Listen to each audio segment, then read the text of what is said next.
Nuestro grupo está conformado por José Antonio Barragán, Josefina Subelet, Samuel Ramírez y quien les habla, Marco Ramírez. Y en este momento vamos a comenzar nuestro recorrido por las corrientes literarias de los siglos XVIII y XIX con el romanticismo alemán.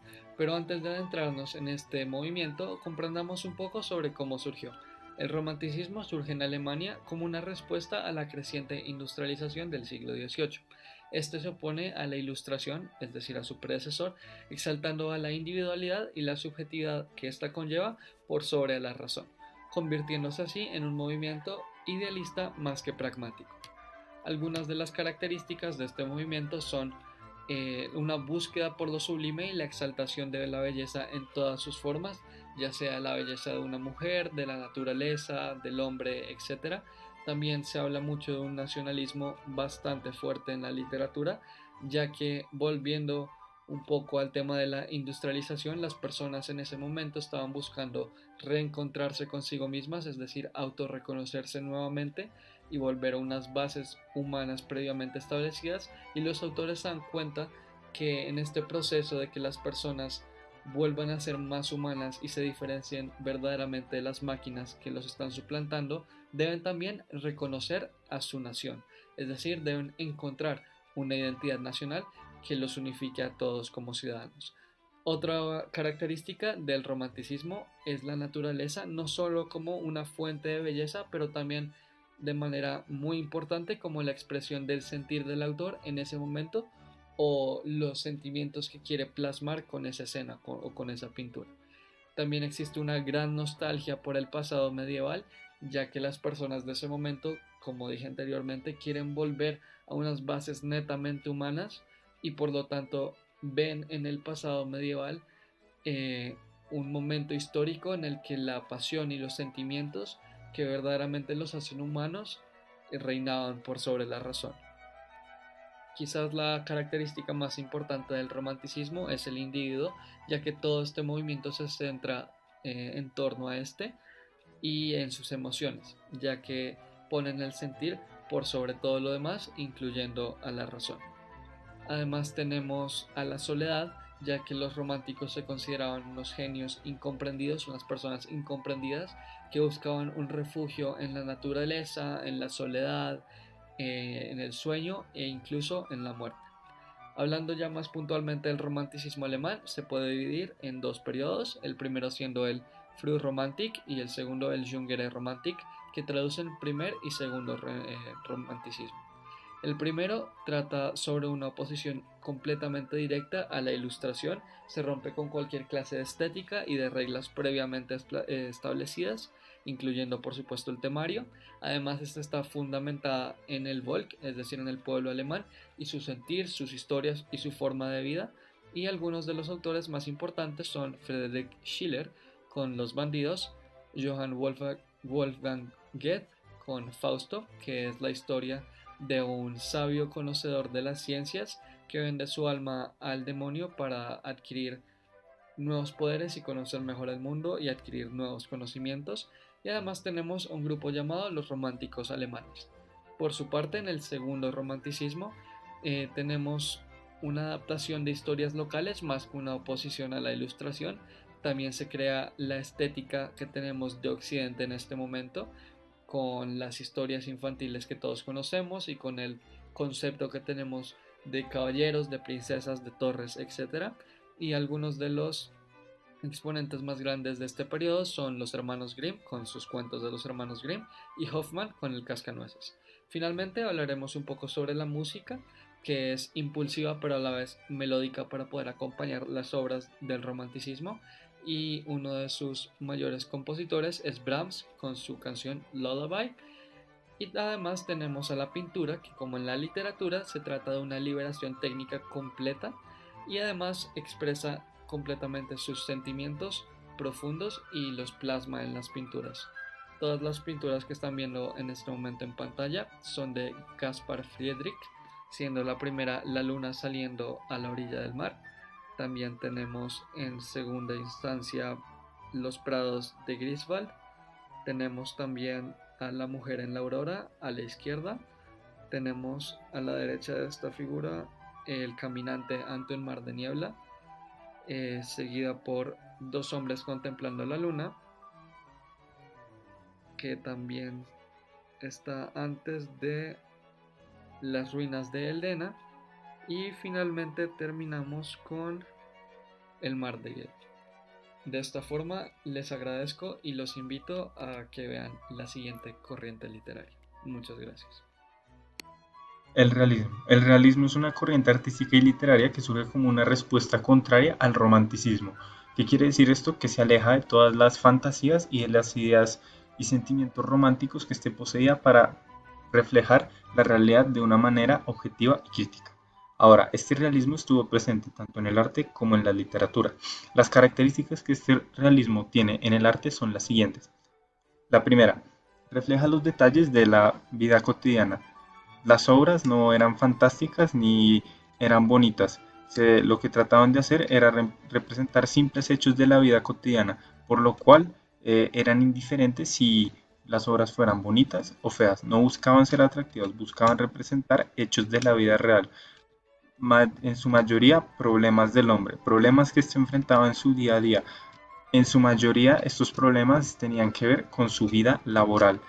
Ahora, esto todo combinado lleva a generar una tensión, una sensación de tensión en el observador, al que como no importaba si fuera bonito o fea la obra, se quería reflejar lo real de la obra y el problema de la obra, y todo esto conseguía generar un ambiente de tensión. Ahora, este movimiento también estuvo presente en la literatura, la cual tiene las siguientes características. El lenguaje no era bonito, no era formal. El lenguaje tenía que estar apegado a lo que estaba la historia. Por ejemplo, si la historia se desarrollaba en una clase baja, no se iban a comunicar de una manera formal. No iban a decir, muy buenas tardes, gran señor, ¿cómo está usted en el día de hoy? No iba a decir, ¿qué más? ¿Qué se dice? El lenguaje tenía que estar apegado al contexto social. Lo segundo que poseía la característica de la literatura es el alto nivel descriptivo que el escenario poseía, ya que querían sumergir al lector en la historia y que se sintiera ahí. Las características del escenario eran bien descritas para que el lector pudiera imaginarse a sí mismo parado en donde estaba la historia. Esta literatura, al igual que el arte, también presentaba problemas cotidianos de la sociedad, problemas que se enfrentaba el hombre día a día. Y todas estas características juntas forman la gran característica de la literatura, que es simular la situación en la que se encontraba un individuo o una sociedad en ese momento. Todo esto nos lleva al propósito del realismo. El primer propósito era marcar la dependencia del humano por el ambiente.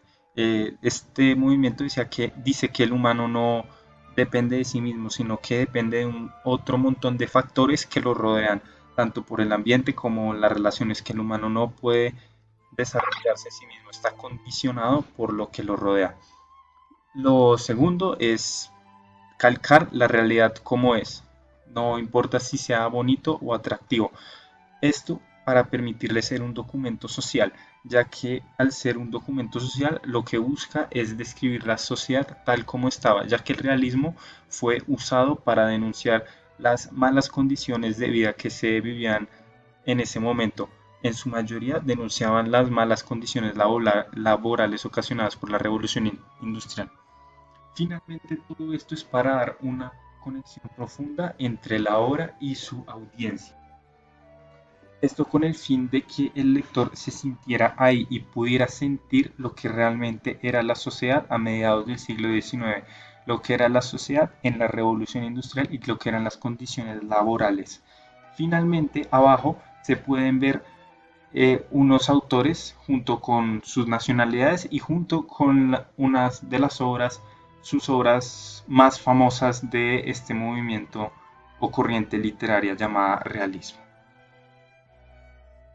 El naturalismo toma como base el tratamiento científico de la naturaleza, enfocado a las condiciones sociales y subjetivas del ser humano, tomando como fundamento una concepción propia de lo natural.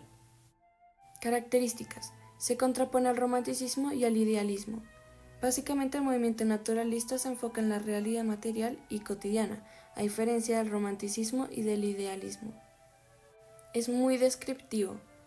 Descriptivo tanto en los personajes, que piensan, sus personalidades, qué es lo que sienten, como en los lugares en los que estos personajes se encuentran. Críticas sociales. Básicamente, en el movimiento naturalista se ven normalmente muchas críticas sociales. Estas críticas pueden ser dirigidas hacia la iglesia, políticos o la sociedad en general. Es pesimista y ateo. Básicamente, en el movimiento naturalista se puede ver muy seguido la falta de Dios en las obras y asimismo la desesperanza del hombre. Tratamiento científico de la naturaleza. Esto significa básicamente que dentro del naturalismo la ciencia tiene una gran importancia y se le da más valor a cualquier tema o cualquier idea que sea comprobada y que sea considerada como un hecho material. Jergas y lenguaje regional. En este movimiento se puede ver muy seguido las jergas y el lenguaje regional de las personas, quienes no suelen utilizar el lenguaje cortés o correcto. Y esto es porque se consideraba que las reglas literarias eran un producto de la tiranía académica. Reproducción imparcial de la realidad. En el movimiento naturalista era muy importante preservar la realidad tal y como es en todas sus obras. Es por esto que se intentaban evitar elementos fantásticos o religiosos. En el movimiento naturalista podemos encontrar temáticas mórbidas y patológicas que relatan las facetas más deplorables del ser humano. Estos temas son constantes como el alcoholismo, la prostitución, la miseria, la incultura, la suciedad y demás. Y por último podemos encontrar la falta de albedrío, que se caracteriza por presentar al ser humano como determinado por la herencia genética y por la influencia del medio en el que se encuentran. Naturalista es el arte que presta atención a detalles muy precisos y apropiados, y que retrata las cosas tal y como son. Acá podemos ver una obra de arte llamada Country Brasserie. Es una pintura de Max Liebermann y, como nos podemos dar cuenta, tiene elementos únicamente materiales. Son elementos que no son fuera del ordinario. Autores importantes y algunas de sus obras. Émile Zola. Él era un escritor francés considerado el padre y el mayor representante del naturalismo. Algunas de sus obras son El Germinal y La Taberna. Vicente Blasco Ibáñez. Él era un escritor, periodista y político español y propulsor del naturalismo y del realismo. Algunas de sus obras son La Barraca y La Bodega. Thomas Hardy. Fue un novelista y poeta inglés, superador del naturalismo en su tiempo. Algunas de sus obras son Lejos del mundanal ruido y El regreso del nativo. Frank Norris. Él fue un novelista estadounidense que, luego de haberse mudado a París, descubrió el movimiento naturalista, del cual terminó participando. Algunas de sus obras son MacTague y The Octopus. Acá podemos ver algunas obras que son pertenecientes al movimiento naturalista. La primera es Thérèse Raquin, que pertenece a Émile Zola y básicamente trata sobre una joven llamada Thérèse que vive una vida monótona hasta que se enamora y termina cometiendo un crimen. También podemos ver La desheredada de Benito Pérez Galdós y, por último, La puchera de José María Pereda. El simbolismo. El simbolismo es un movimiento artístico y literario originado en Francia a partir de la segunda mitad del siglo XIX. En un primer momento aparece en la literatura, sin embargo, pronto se extiende a otras artes como la pintura o el teatro. Se caracteriza por 1. Su propósito. El simbolismo es un movimiento que reacciona contra los valores del materialismo en la sociedad industrial, busca la verdad universal y persigue una búsqueda interior más espiritual. 2. Es sensible. El simbolismo expresa ideas con relatos sensibles e intenciones metafísicas. Utiliza recursos simbólicos como la sinestesia, que es la variación de la percepción humana. 3. Confunde y atrae. El simbolismo hace referencia a la independencia del arte en relación al resto de los ámbitos de la vida e intenta expresar la angustia y el sentimiento más profundo del artista. Busca jugar con la percepción, la imaginación y la realidad del espectador, lo que le provoca una fuerte atracción. 4. Ser amplio. El simbolismo muestra que cada símbolo que emplea tiene una concreción propia del artista y una visión subjetiva del espectador, es decir, que no tiene una única interpretación y se destaca por el contenido más que por la técnica empleada o el estilo. 5. Turbia. El simbolismo ha sido catalogado en varias ocasiones como algo verdaderamente oscuro e inmoral, principalmente por relatar temas sobre el uso de las drogas, la sexualidad y el satanismo. 6. Poético. El simbolismo hace una renovación de forma poética y anhela la libertad de creación que hay frente a las rígidas normas ya establecidas. Gran prueba es que toda poesía simbólica evoca la música. La musicalidad priva sobre la literalidad del lenguaje.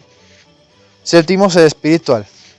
El simbolismo procura mostrar una esencia espiritual de los objetos y de los seres, tratando de dar unos equivalentes plásticos de la naturaleza y del pensamiento, ya así representando seres rodeados de una aura mágica y paisajes tenebrosos. 8. Es fantasioso. El simbolismo busca escapar de la realidad en sí, busca lo onírico, destacando en sí la fantasía y la subjetividad frente a la objetividad científica de impresionistas y neoimpresionistas.